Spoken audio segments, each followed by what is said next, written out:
Hey guys, welcome back to the Rusty Beauties channel. Hey, it's not the Rusty Beauty channel. It's my channel. So used to that. And so not used to you making videos. Well, that's true. This will be the first video of 2017 if I decide to publish it. Okay. Anyway, it usually means trouble if you and I are in a car going somewhere together, right?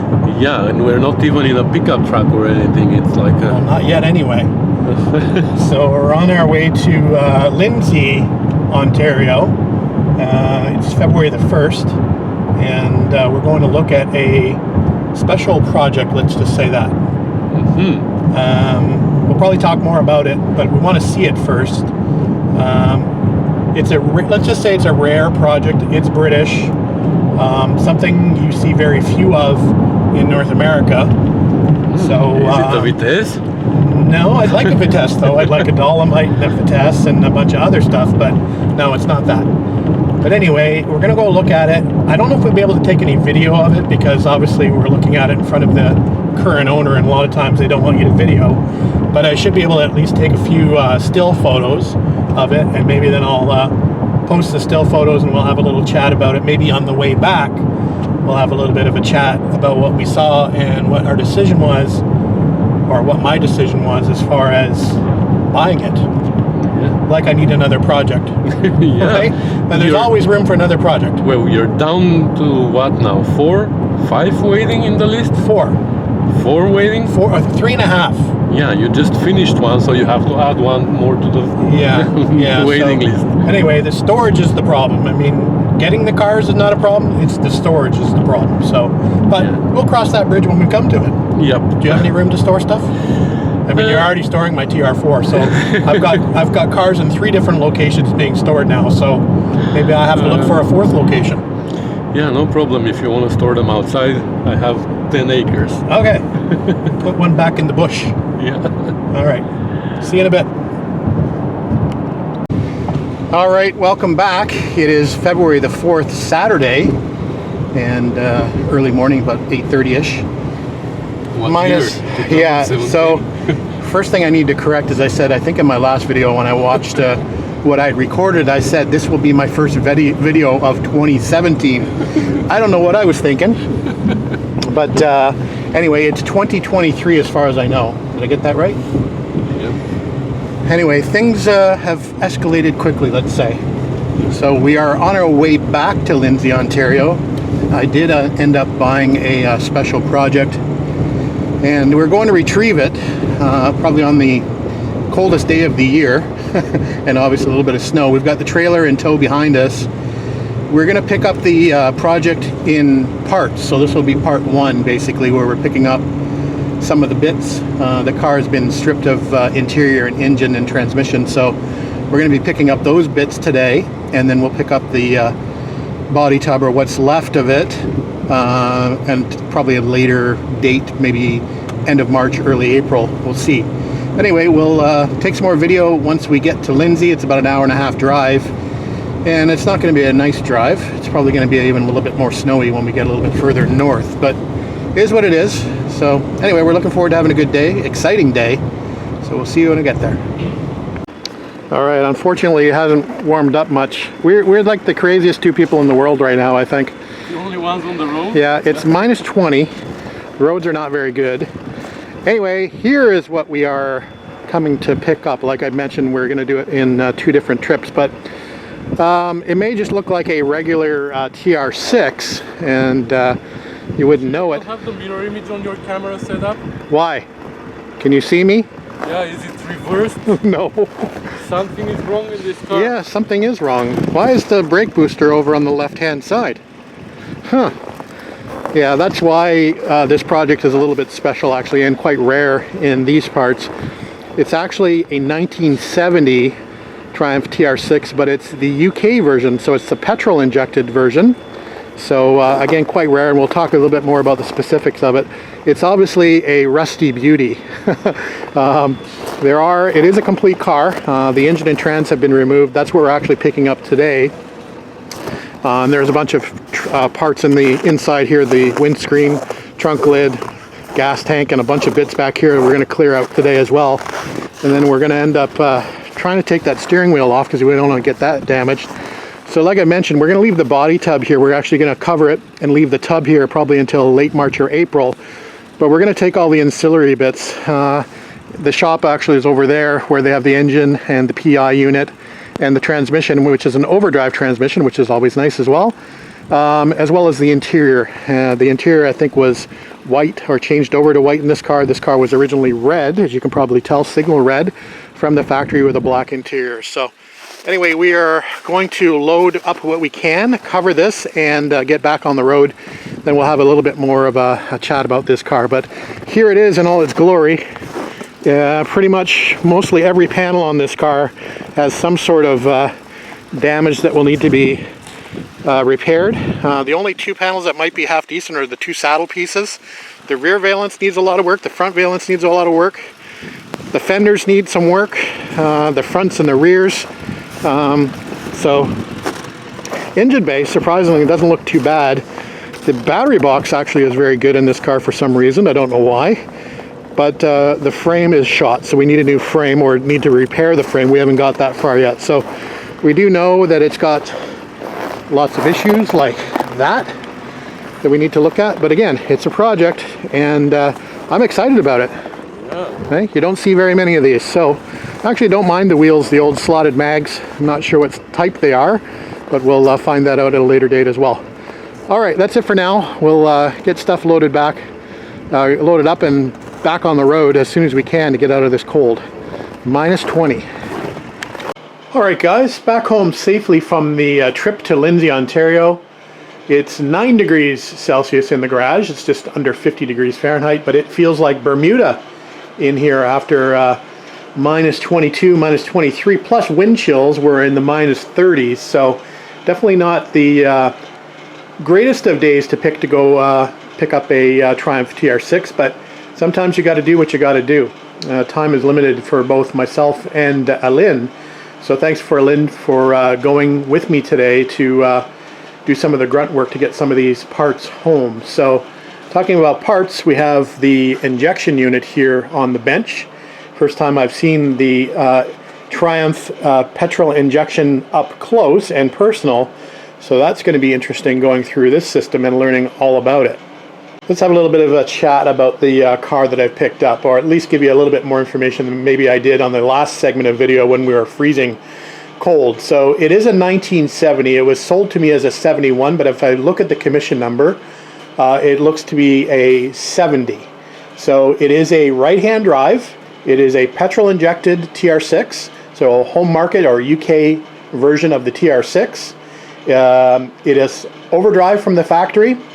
It's a factory signal red car, so paint code 32 with a black interior. So at some point in its life it had been painted that blue color, and it actually had a white interior in it. So I've got the panels, the old white door panels and white seats, which are not going to be reutilized. They're in pretty bad condition.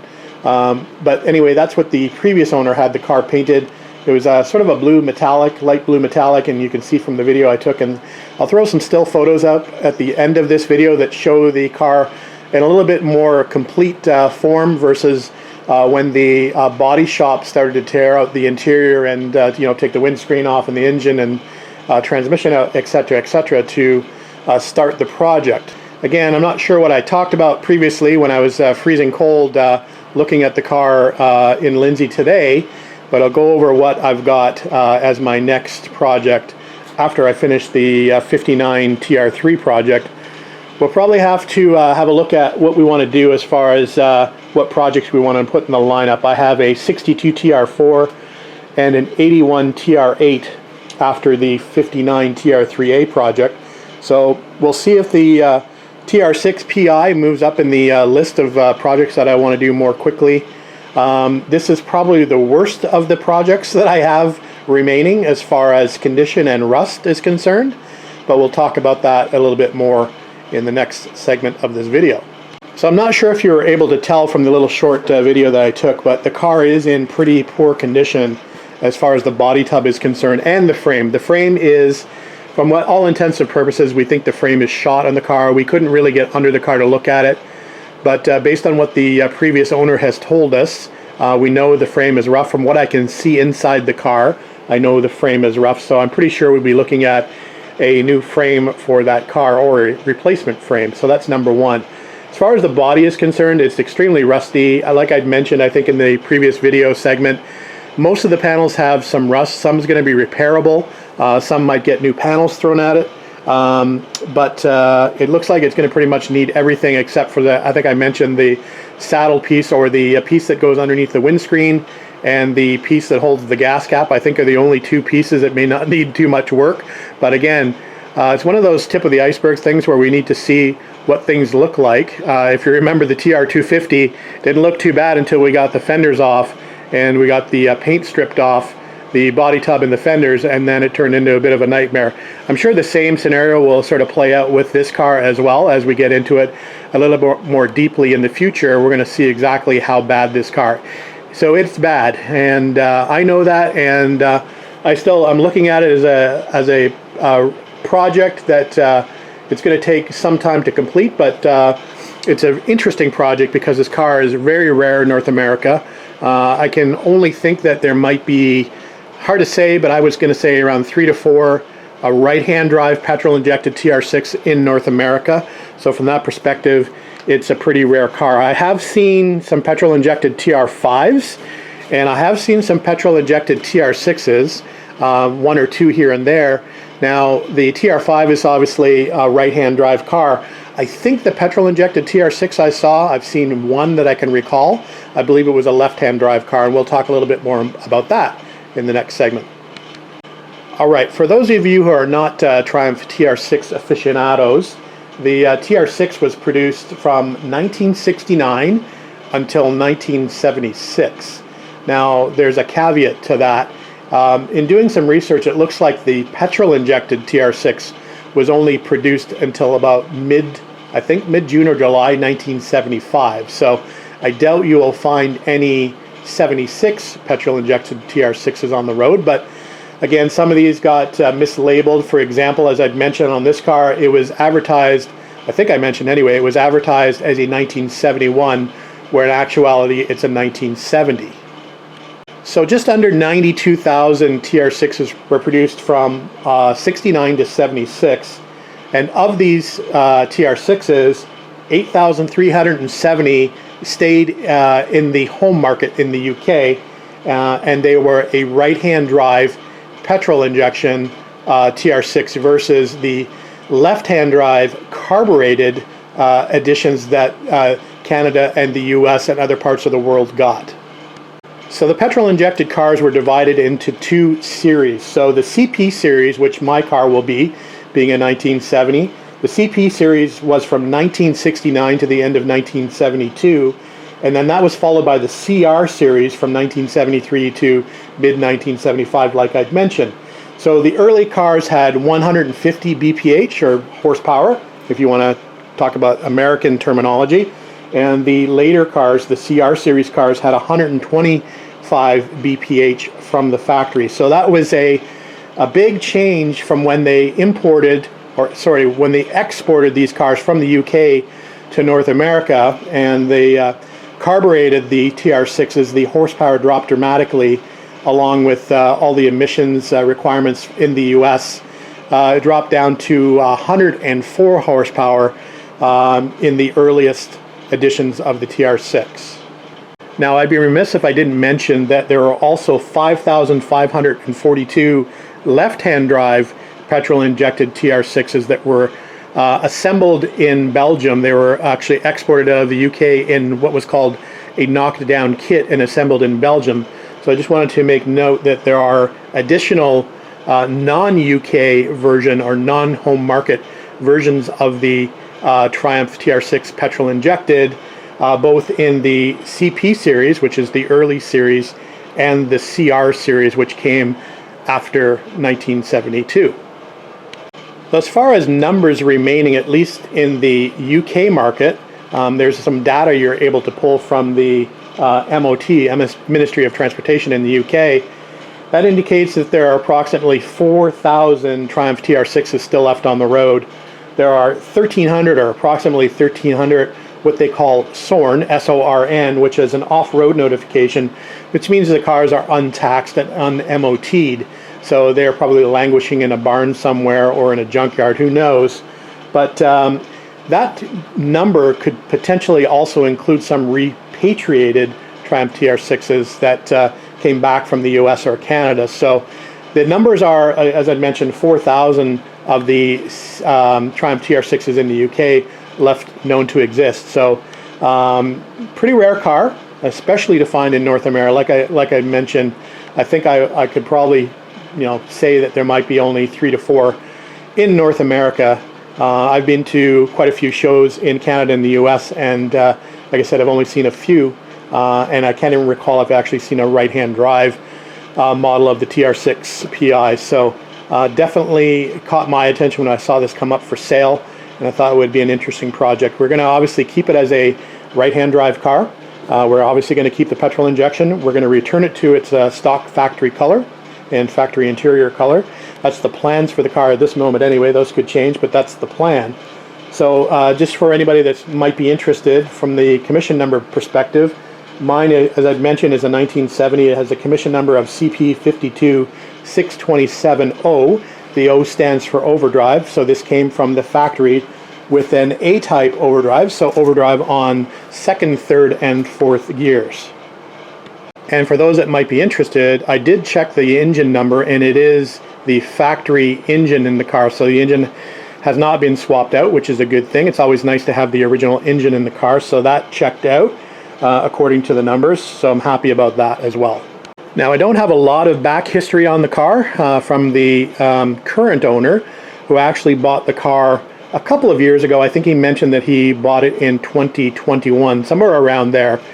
And he brought it from an owner. I'm not sure if he was the owner that imported the car into Canada, but from my understanding, the car was driving around in the Toronto area here in Canada, or in Ontario, Canada, from the mid to late 70s, and was then parked in a garage from 1984 under a carport and cover from 1984 until the current owner purchased it in 2021. So it's been off the road for a very long time. So you can see from the preceding video when we picked up the parts today that the car was pretty much in a disassembled fashion. From my understanding, the previous owner, or the current owner, I guess I'm the new owner, so the previous owner decided he was going to maybe attempt to restore the car. They brought the car to a body shop and started to strip it out.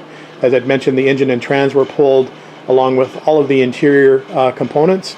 And I guess at that point they decided, after looking at the body tub and after looking at the frame condition, that they'd no longer be interested in putting the money, time, and effort into the car to restore it. So that's why the car came up for sale. And somebody like me, who might be a little bit more crazy than others, decided to take this on as a project. So in order to fill in the blanks a little bit more, I'm going to be getting a heritage certificate for this car, so we'll look forward to reviewing that once I get it. I'm also going to get a used vehicle information package, which is put together by our Ministry of Transportation here when the car changes hands, and it shows previous ownership. Hopefully it will show some previous ownership history. So I'm looking forward to getting that when I get the car transferred, the title of the car transferred to my name. So hopefully we'll be able to fill in a few of the blanks there. All right, so there's a little overview of the project. And again, we're not going to be really doing too much on this until the 59 TR3A project is finished. That's not to say I probably won't do a few little projects along the way, ones that may take an hour or two to do. Little painting projects here, or little cleaning projects I'll probably get to doing. I think the first little project we're going to do is clean up this air intake or manifold or plenum. I'm not even sure what the terminology is for this, but normally these would have been painted crackle black from the factory, is my understanding. I think most of the restorers nowadays will paint it semi-gloss black, so that's what we're going to do. We're going to paint it semi-gloss black, and we're going to pick up a little bit of red, or the planned exterior color of the car, going back to signal red. We're going to pick that up, I think, here on this little embossed Triumph logo on the air plenum or air intake. So that's it for now, guys. I think we'll leave it there. Again, we'll have to go pick up the body tub probably late March, early April, so we'll take you along when we do that. But other than that, we're just going to go through the bins, get them organized, see what we think we might need as far as the project is concerned. Might start ordering parts just to stockpile. If they're on sale, we'll buy them and put them in the living room and dining room in the house and get ready for a future project. So that's it for now, guys. Thanks for watching, commenting, and subscribing. And hopefully we'll have some more videos on this car in the near future. See you then. Thanks for watching.